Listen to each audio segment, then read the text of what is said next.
আজকের এই ভিডিওটা তোমার জন্য ইম্পর্টেন্ট, কারণটা তুমি যদি 20s থেকে 30s এর মধ্যে হয়ে থাকো তাহলে অবশ্যই তোমার এই ভিডিওটা একবার কমপ্লিট দেখার দরকার। কারণটা হচ্ছে এই বয়সটাই আমাদের লাইফের কিন্তু অপরচুনিটি, এবং এর পরে যেটা আমাদের লাইফের বয়সটা আছে সেটা কিন্তু আমরা অনেক রকম ডিফিকাল্টির মধ্যে পড়ে যাই এই 20s থেকে 30s এর যে ভুলগুলো করি তার জন্য। এটা আমি অনেক ভিডিওতেই বলেছি, কিন্তু এবারে প্রশ্ন হচ্ছে যে আমরা তো 20s থেকে 30s এর মধ্যে ভুলগুলো করি, মেন যে ভুলটা করি সেটা হচ্ছে মানি রিলেটেড।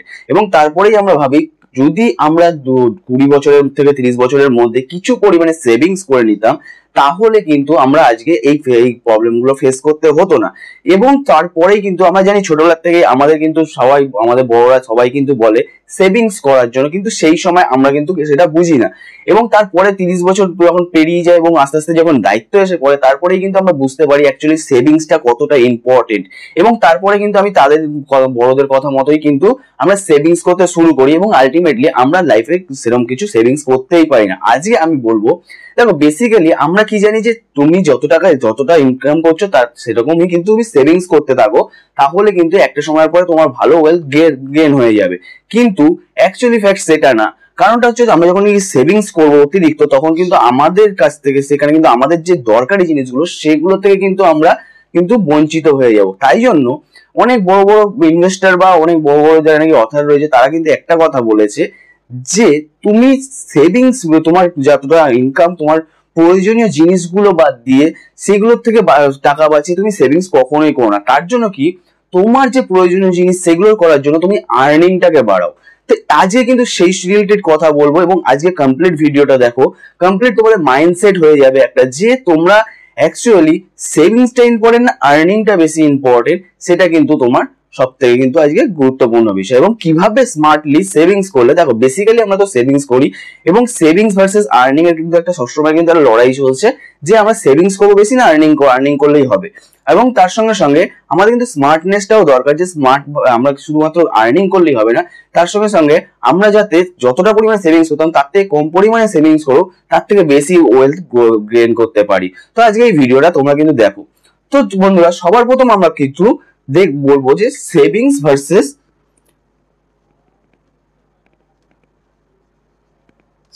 Versus earning.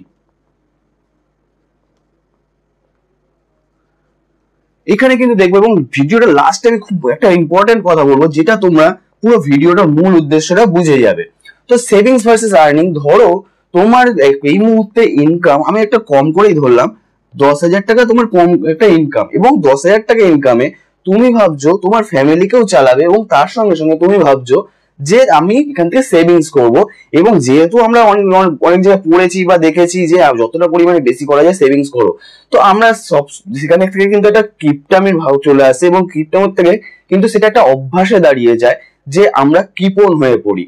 তো এখানে 10,000 টাকার থেকেও যদি তুমি সেভিংস করতে চাও তাহলে কিন্তু একটা তোমার কিন্তু সেরকম ভাবে তোমার না তোমার ফ্যামিলিকে চলতে পারবে না তুমি চলতে পারবে, সেভিংস করতে পারবে।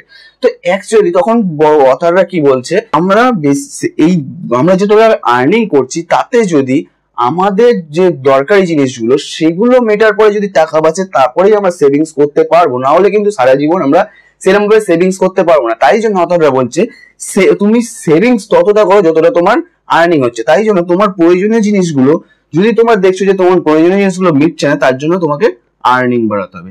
সেভিংস এর উপর ডিপেন্ড না করে তুমি আর্নিং বাড়াও। যখন তুমি অটোমেটিক্যালি আর্নিং বাড়াবে তখন কিন্তু অটোমেটিক্যালি তুমি সেভিংস করবে। এবার আর্নিং বাড়ানোর জন্য কি করতে হবে, তো এই রিলেটেড কিন্তু একটা অনেক বড় সিরিজ হয়ে যাবে, তাই জন্য আমি আলাদা ভিডিও করবো। তোমরা কমেন্ট করো যে আমরা আর্নিং বাড়ানোর জন্য কি কি উপায় আমরা আর্নিং বাড়াতে পারি। তো আমি তোমাদের এবার নেক্সট বলবো যে আমরা সেভিংস করব। এবার আর্নিংটা বাড়ানোর জন্য তো আলাদা ভিডিও আসবে, কিন্তু সেভিংস করব সেটা কিভাবে করব। তো বেসিক্যালি দেখো যে তুমি টাকা বাঁচাবে কি করে। তো তোমার যেগুলো দরকার সেগুলো কোনটা তোমার ওয়ান্ট সেটা কিন্তু দেখো আগে যে তোমার কোনগুলো দরকার, তারপরে গিয়ে তুমি সেভিংস করো। এবারে নেক্সট হচ্ছে যে স্মার্ট ইনভেস্টমেন্ট মানে আমরা কি বেসিক্যালি কিন্তু জানি যে ছোটবেলা থেকে আমরা জেনে এসেছি কি আমাদের টাকা সেভ করতে হবে, কিন্তু সেটা কিন্তু সিকিউর যেন হয়। তো সিকিউরের জন্য কিন্তু আমরা জানি সেভিং অ্যাকাউন্ট আছে ব্যাংকের কিন্তু আমরা কিন্তু জানি সেভিংস অ্যাকাউন্ট আছে, এবং তারপরে হচ্ছে এফডি আছে। এছাড়াও কিন্তু অনেক আছে, গভর্নমেন্ট বন্ড আছে, অনেক কিছু আছে। গভর্নমেন্ট বন্ডের দিকে আমরা ম্যাক্সিমাম দেখেই কেউ জানি না, এবং আমরা কিন্তু জানি সেভিংস অ্যাকাউন্ট এফডি, এবং সেভিংস অ্যাকাউন্টে আমরা জানি বছরে কি পরিমাণে চার্জ কাটে, ব্যাংক কিন্তু বসে থাকে টাকা কাটার জন্য, সেটা নিয়ে কথা না, এবং এফডি আছে। তো এবারে হচ্ছে আমরা যত টাকাই বাঁচাই না কেন, দেখা গেল দুই বন্ধুর কথা বলি আমি, দুই বন্ধু, একজন বন্ধু হচ্ছে তোমার, এই নিয়ে আমি ভিডিও অলরেডি বানিয়ে রেখেছি যদিও বা, তো দুই বন্ধুর সেই ভিডিওটা তোমরা অবশ্যই দেখে নেবে। তো সেভিংস অ্যাকাউন্টে কত পার্সেন্ট আমরা জানি ইন্টারেস্ট দেয়, বছরে 4%, এবং এফডিতে জানি ম্যাক্সিমাম এফডিতে 7%। এই দুটো কিন্তু আমি ম্যাক্সিমামই ধরেছি, কোনো ব্যাংকের সেভিংস অ্যাকাউন্টে 4% ইন্টারেস্ট দেয় না, বা কোনো এফডিতে 7% ইন্টারেস্ট দেয় না, খুব কম, হয়তো একটা দুটো ব্যাংকে থাকবে, ও আমি ম্যাক্সিমামটাই ধরেছি।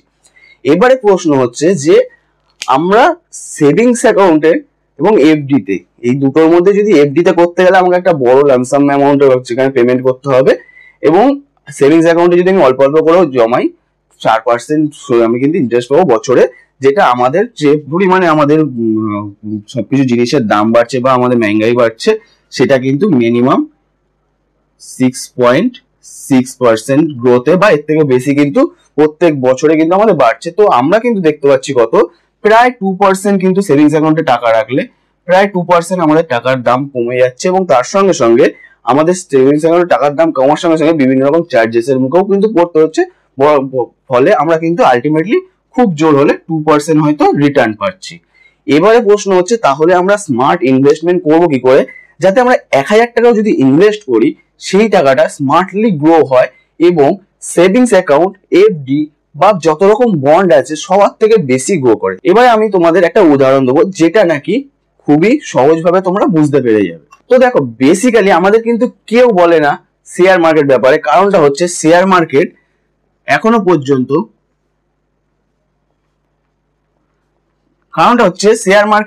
পর্যন্ত আমাদের মনে একটা কিন্তু ছাপ ফেলে রেখেছে, কি যে শেয়ার মার্কেট জুয়া, যার ভাগ্য ভালো সে একমাত্র এখান থেকে গ্রো করতে পারবে, যার ভাগ্য খারাপ সে গ্রো করতে পারবে। কেন?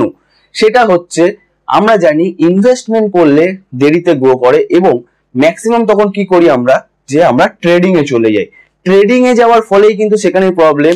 তোমরা দেখবে ওয়ারেন বাফেট এই মুহূর্তে যেটা কি বিশ্বের সব থেকে বড় লোক, সে কিন্তু এখনো পর্যন্ত কোনো রকম ট্রেডিং করেনি বা ট্রেডিং এ ভরসা করে না, সে শুধুমাত্র ইনভেস্টমেন্টে ভরসা করে। তো শেয়ার মার্কেট কিন্তু এখানে, এবার আমাদের কিন্তু ইন্ডিয়াতে এখন কিন্তু অনেক অপরচুনিটি রয়েছে, কারণ সামান্য কিন্তু মাত্র কিন্তু 4% এর মতনই কিন্তু এখনো পর্যন্ত শেয়ার মার্কেটে মানুষ এসছে, এরপরে কিন্তু আরো এই ট্রেন্ডটা বাড়তে চলেছে। এবং তার সঙ্গে সঙ্গে কিন্তু আমরা জানি শেয়ার মার্কেটে যদি ইনভেস্ট আমরা কন্টিনিউ করতে থাকি, সেটা কিন্তু একসময় ভালো একটা ওয়েলথ গ্রো করতে পারে। এবারে আসবো যে আমরা যদি 2017 সালে, দেখো বেসিক্যালি তখন 2017 সালে শেয়ার মার্কেট সম্বন্ধে ম্যাক্সিমাম হয়তো অনেকেই জানতো না। তো 2017 সালে আমরা কিন্তু জানি 2017 সালে এবং তার আগে থেকেই আমরা কিন্তু সবাই একটা কোম্পানিকে চিনতাম,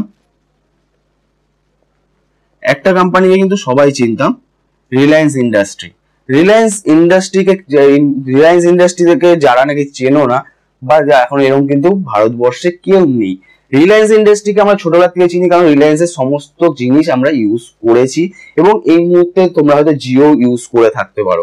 তো রিলায়েন্স ইন্ডাস্ট্রির ওপর আমাদের কিন্তু একটা ভরসা আলাদাই রয়েছে, এবং তুমি যদি শেয়ার মার্কেট সম্বন্ধে কিছু নাও জেনে থাকতে, এবং তুমি যদি শেয়ার মার্কেটে কিন্তু 2017 সালের মে মাসে তুমি ইন্ট্রিনসিক ভ্যালু, তুমি কোম্পানি কিরকম চলছে, কোম্পানির ফান্ডামেন্টাল কিচ্ছু না জেনেই তুমি শুধুমাত্র কোম্পানির নামের ওপরই ভরসা করে, যদি তোমার সেই বিশ্বাসের ওপর তুমি যদি মাত্র, তখন কিন্তু রিলায়েন্সের তখন কিন্তু এক একটা স্টকের প্রাইস ছিল 671 টাকা 78 পয়সা সামথিং এরকমই কিছু ছিল।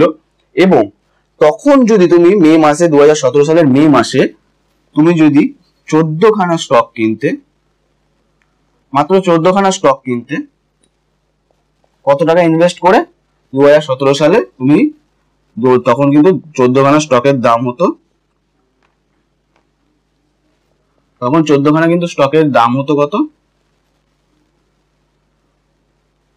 9,404 টাকা 92 পয়সা।